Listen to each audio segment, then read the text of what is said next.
Kũringana na gĩkundi kĩa ũcabithia wa mabuku, mũtaratara mwerũ wa mathomo gũkũ bũrũri-inĩ ũgũkorwo ũkĩrehe hathara kũrĩ arĩa macabithagia mabuku ma gũthoma, kuona mabuku mamwe ma marĩa makoretwo makĩhũthĩrwo nĩ arutwo matigũcoka kũhũthĩka rĩngĩ.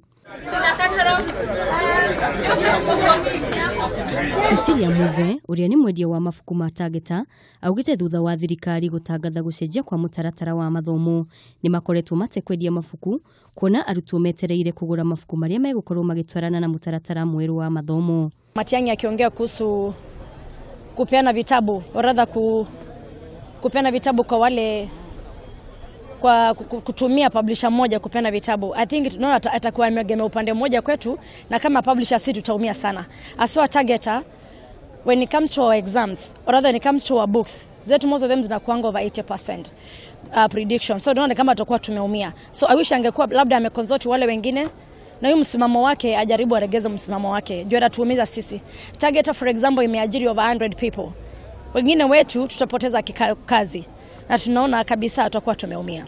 Thengia wao kuga matirahũrana na mũtaratara mwerũ wa mathomo, no maugĩte nĩ magĩrĩire gũkuruhanio na itua rĩu nĩ Ministry ya Gĩthomo nĩguo kũgirĩrĩria hathara ĩrĩa ĩratarwo nĩ endia acio. Kwa nini tunaweka VAT kwa kitabu? Msisahau, narudia tena. Government ndio the biggest purchaser ya vitabu. Kwa hivyo inakaa saa zingine ni kama hao ndio wanajitax. Timothy Mwita, ũrĩa nĩ mũrũgamĩrĩri kambuni-inĩ ya ũcabithia wa mabuku ya Moran, augĩte kuongererwo kwa marĩhi ma igoti nĩ gũkoretwo gũkĩhinyĩrĩria endia a mabuku. Kuna ile SIP project ambayo pesa bado haijafika huko mashinani, na bado walimu hawajaweza kulipa suppliers wale waliwapatia hizo vitabu. Tungeomba serikali ikiwa inaweza himiza their promise kuhusu hiyo maneno.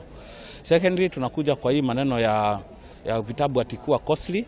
Tungependa kuhimiza vitabu haikuangi costly juu juu publishers wanataka kuchukua riziki ambao ni mingi kuliko ile wanatarajia ama wanatakikana kuwa nayo.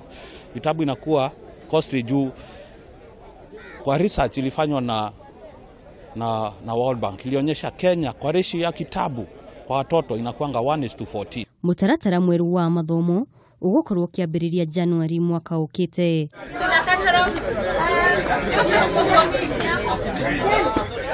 Handũ-inĩ ha Kameme TV, Getwo Wanjikũ wa Waweru.